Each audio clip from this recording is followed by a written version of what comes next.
Hello again, Jennifer. Hello again, Hello. Erik. Hello. We just got through having a really awesome session about life purpose slash spiritual mission. So hopefully you guys enjoyed that. We have just 20 minutes left, 15 minutes. So I thought we'd cover a short topic like Feng Shui. Erik, what is that all Okay, so what he's saying is it's really about energy flow. Everything's energy. It's all about the energy flow. And sometimes with the way you have your area set up, it blocks energy. It stagnates us, and it's so easy to get blocked here and to become stagnant. So Feng Shui is, it's just about making the energy flow in the best way possible. There's, like he says, there's only so much you can do with arrangement of your things. It still has to come with you, but you can definitely. And he's saying if you have a lot of clutter and stuff like that, it bogs you down. So Feng Shui can be very good, especially for people who are very, very sensitive to that kind of stuff. He says some people wouldn't even notice the difference in the flow of the energy, but a lot of people would notice it. Not that it's not working for them, but they wouldn't even notice it. about? Are those usually empaths that we're talking about? Who would notice it? Yes. Yeah, people who are very empathic. Yeah, just that higher vibration, just a more sensitive person is going to notice the flow of the energy. And he said even more importantly that for people like that who are sensitive to that, what would happen is if they don't have it flowing right, that they would just not be able to function at the highest level that they could. And he says Oh. other people are not as sensitive, so it wouldn't make a difference to them necessarily. Like for me, I cannot have my bed where I'm in a hotel or whatever where the door or a window is behind me because and also I think it's because I used to watch the disembodied hand when I was a Yeah, little he kid. he said I, also I, I that. hate to have my foot outside the sheet because I just know something's going to Hmm. chop it off. Or when I watch Dracula, now I have to have all my sheets up close. Like those fangs are not going to be able to pierce the sheets. Okay, yeah. Yeah. Still, there's always hope, so I always have to have that. And he said for you, with the door being behind your head, that is a past life thing for you. Uh, Somebody came up behind me and chopped my head off or something. yep. Uh, yeah. How, So how that's much? part of that. How much of feng shui is related to other lives, past or future? He he said that is a case by case situation. It's different it's different for every soul. Um, he's laughing. He said he wouldn't have he would when he was here he wouldn't have noticed it. He said I wouldn't have noticed the energy flow like that. Ah, But he says you are very sensitive. okay. You are very sensitive to it, but he wouldn't have noticed it. So for him, in past lives, it wouldn't have played a big role. But for you, it would be something that would be more important.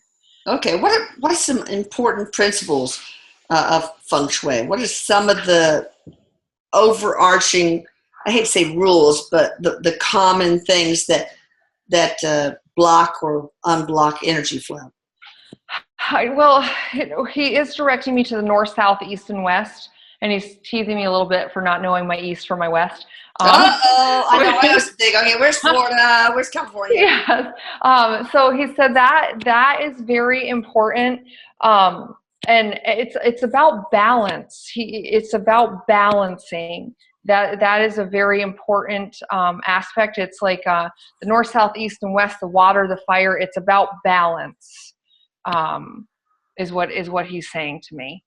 I hate those GPS that when I put in directions and say travel northeast. What? It's cloudy. Yeah. I cannot tell. Give me is it a left, right, or straight or Yeah. back? I hate that. Yes. Oh, Oh, that's funny. He's teasing you. He says that you had trouble with your right and left. Anyway. oh yeah. No, I got on the way to my medical boards. I turned south instead of north to get to Austin. So I thought, seagulls? What are seagulls doing here around Austin? What? But anyway, I made it there. Yeah. So what other things? I mean, is it like you can't have anything that has a negative memory attached to it? So Well, therefore yeah, has but negative see, energy or that is something that you just, even if you don't practice feng shui, you don't want to have, you don't want to keep items that hold negative energy, because items do hold energy.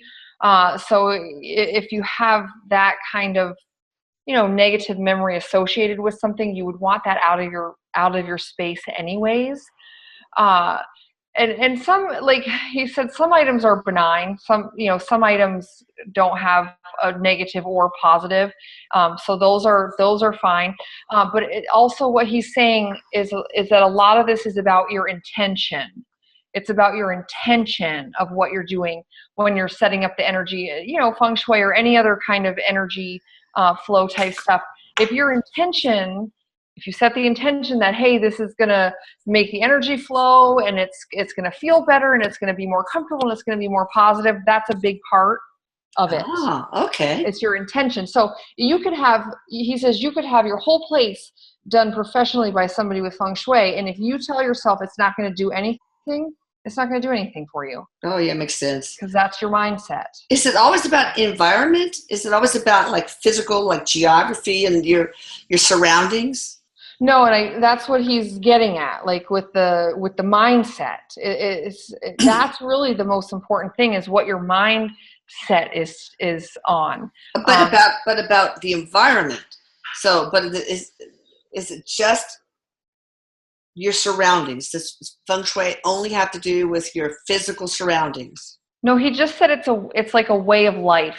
It's like it's a way of life. It's like a way of living, Okay. like a peacefulness.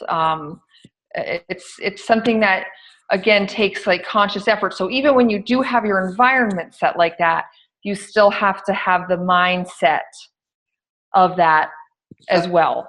Peacefulness, so Yes. that energy flows. Yes. So is it your mental and spiritual environment that has to have the feng shui, Yes. right? Yes. Okay. Yes.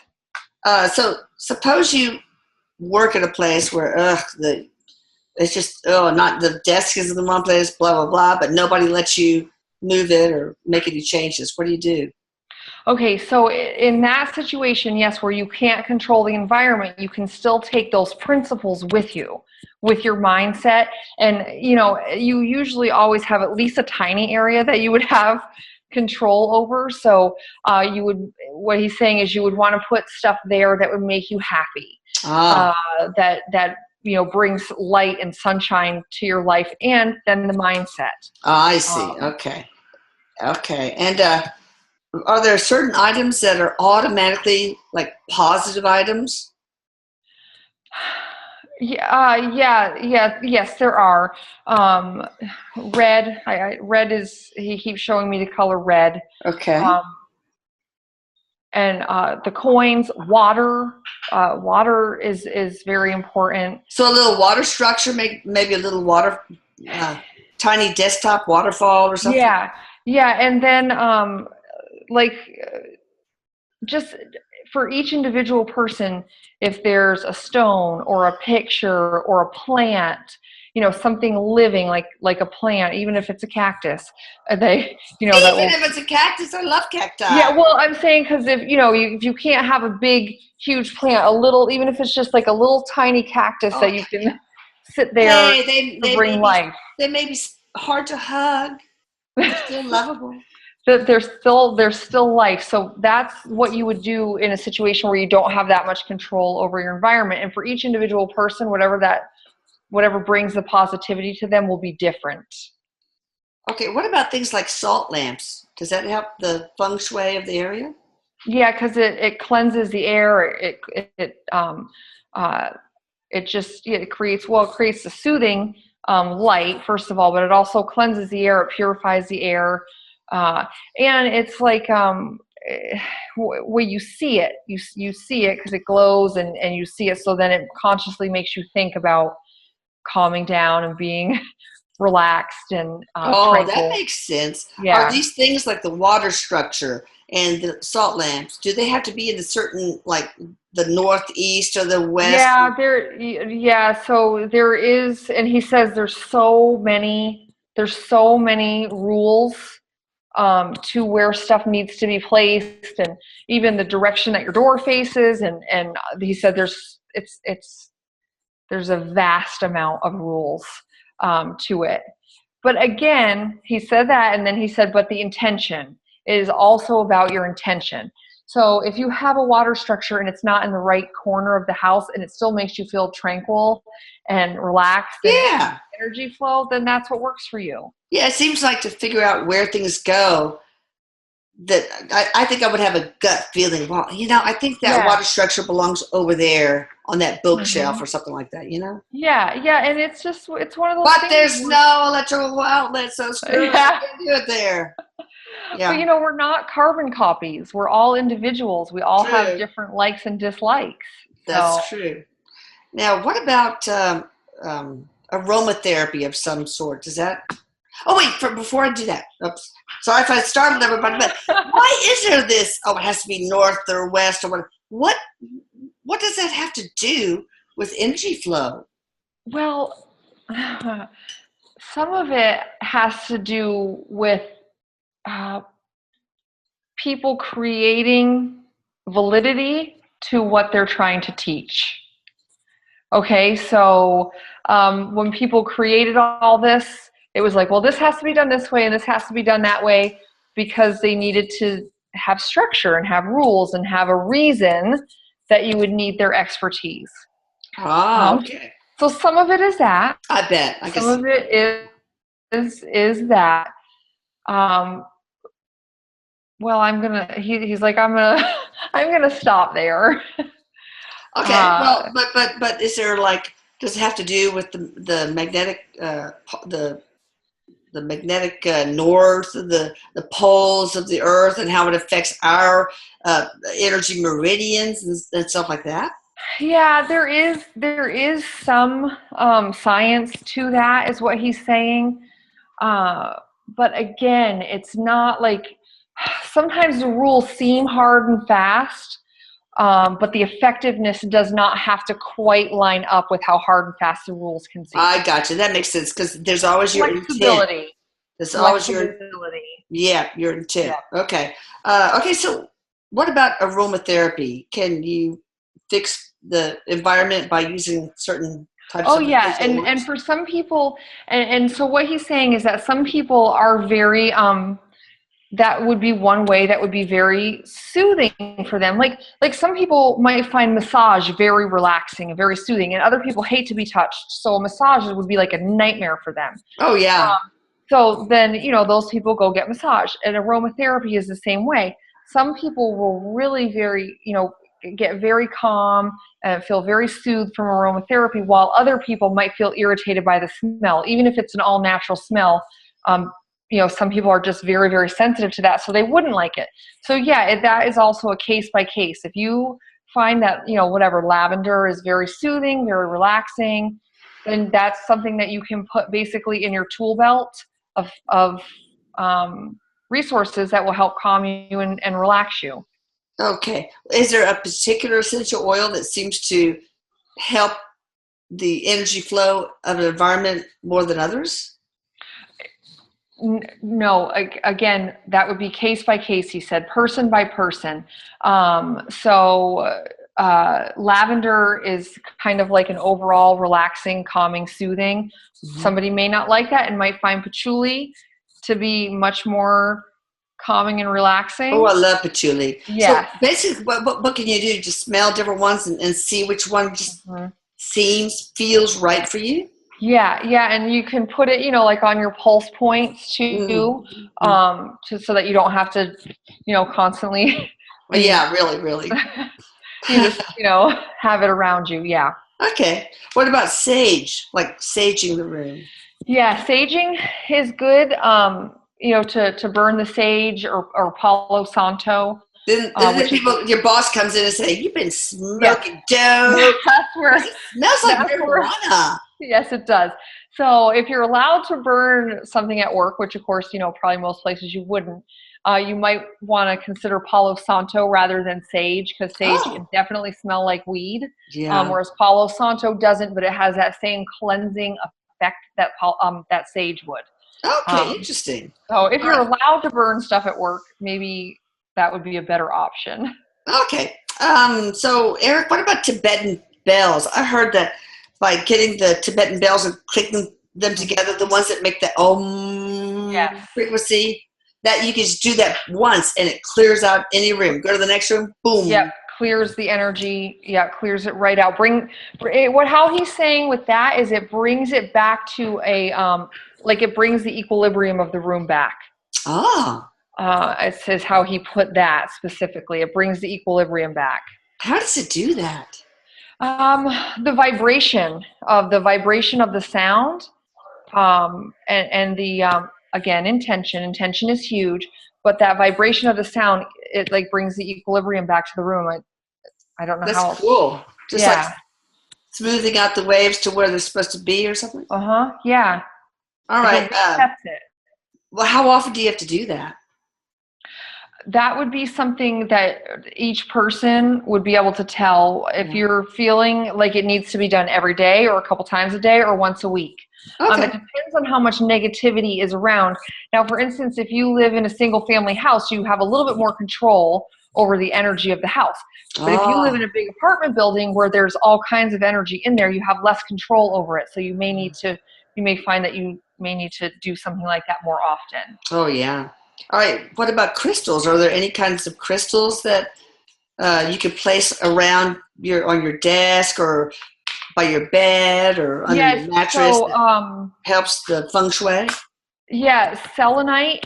Selenite is a very good one. Clear quartz is always really good, and he said those and black tourmaline. Those ones are very good in general to have around. And then again, it would be a case by case basis for people if they're drawn to rose quartz or citrine or amethyst. But the selenite, the clear quartz, and the black tourmaline, it's like those are kind of like three powerhouses is how he's putting it. Okay. How do you spell selenite? Is it with a C or an S? Yeah, it's actually I believe it's a C. I'm not great at spelling without seeing it. I know, me too. All right, well, that's fine. And you just look at the crystals and you just feel what you need? Is that the case? Yeah, and sometimes you might have to hold them. Sometimes people like to carry them in their pockets. You can also sleep with crystals under your pillow, although selenite you might not want to sleep with because it is a high vibration stone. So if you're very, very sensitive to them, you would not want to sleep with that one. So yeah, he says if you're going to have them around, pick them up and hold them and put intention in them as well. Oh yeah. And you might want to just place them around. You might want to carry them, but regardless, he says, touch them, feel them, work with them. All right. And I understand that, and maybe this includes the salt lamp too, that every once in a while you have to cleanse them, like put them in the moonlight or sunlight or something for a while. Yes. And you can also, people like to do the salt water, rinsing them in salt water. But if you do that, you have to check your stone because not all stones can go in water. Selenite in particular is a high vibration stone, so you can actually set other crystals around selenite and it will retune them to their natural vibration. Oh, cool. And of course people may disagree with this, but selenite does not need to be cleansed because of the high vibration. Cool. It will maintain its power. Okay, Erik, I also hear that burying your crystals in Mother Earth and dirt for a little while will also help. Yes. Okay. Yes. You can do that. And it's, whatever, again, intention is big today. Intention is big. So even if you just hold your stone and you cleanse if your intention is to clear the stone, cleanse the negative energy, it's going to work. That's going to be helpful. But if you say, well, no, I have to bury my stones, then that's what's going to work for you to cleanse your stones. You're going to have to bury them. Yeah, the other day, Robert and I were working on the e-board, and it seems like every question, the answer was absolutely the opposite of what it should be. And I asked, what is going on, Erik? And he says it needs to be cleaned. So he told us to Oh, stage yes. the board. So Yes.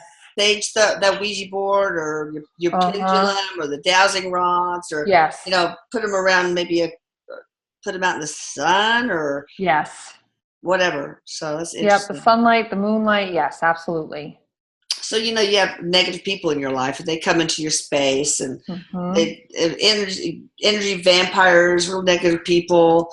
Then what do you do after they leave? After you boot them out, what do you do to the space?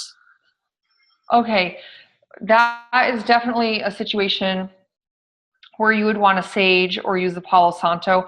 So something in that area, you want to do something bigger. So you might go through with sage, and then you might go through after with Palo Santo. Oh, So you might do a little bit extra than what you would ordinarily do. And I do can you also can you want just stick a Palo Alto, a Palo what Santo to stick? Santo. Okay, can you just stick one of those up their ass? That'll work. And then light it.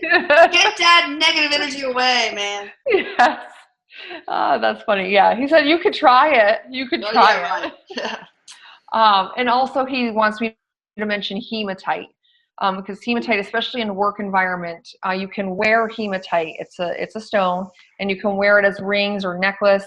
And hematite's a very good one because when it absorbs as much negativity as it can, it usually tends to break.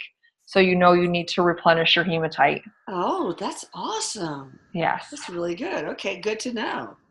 Um, and give one to your boss, man. I got a Yeah. nice ring for you, dude. Yes. Wear it because you don't Yes. want a Palo Santo stick up your No. no. And I don't want to be doing these sessions behind bars. No. Um, Yeah. Anything else you want to say about all this, Erik or Jennifer, if you want to chime in? Well, he just says, again, back to the intention, especially when you're dealing with negativity and energy flow. Be aware of where your mind is and where your thoughts are and where your intention is, because what you put out there, what you will get back. That's true. One last thing that I was taught that if you get a Pyrex bowl or some fireproof bowl and put a bunch of salt in it and put isopropyl alcohol and you light it on fire to clean the room. And when I Mhm. first did that, oh my God, it was just black. So I threw Yeah. that salt out and did it again. And there was some, but not very much of the dark colors. And then the third time, boom, no black. So I do think it does work. So what Erik is telling me is that when you do this, when you post this video, write the instructions for that. Post Oh, up the instructions for that if you can. Otherwise, you're assuming I have a good memory. Anyway, but I will try. But basically, just isopropyl alcohol, a dish of Pyrex or whatever, dish of salt, like a half a cup, I don't know, and then put a lot of isopropyl alcohol. It doesn't make a difference how much. Light it, and if there's brown stuff there or black stuff, dump it and do it again until you have nothing but white salt. and just because he's telling me to ask, when you add the alcohol to the salt, are you saturating the salt? Is it liquid in there, or are Oh you yeah, just yeah. No, okay? I mean not. You don't have to. I mean, it just the granules need to be moist. It doesn't have to Okay, be completely perfect. dissolved. Anyway, I love lighting stuff on fire. So, all right, thank you, Erik. Thank you, Jennifer. Jennifer, how can they get in touch with you? Okay, so Hey, right now. by this time, you'll probably have your website. By the Oh, time I this goes probably will. You're right. So yeah, out, so you will be able to find my website. It's psychicmediumjenniferdoran.com. And if for some reason it's not up by the time this video comes out, you can find me on Facebook under the same name, Psychic Medium Jennifer Doran. all right. Thank you, guys. Love you, Erik. Love you. Bye. Bye.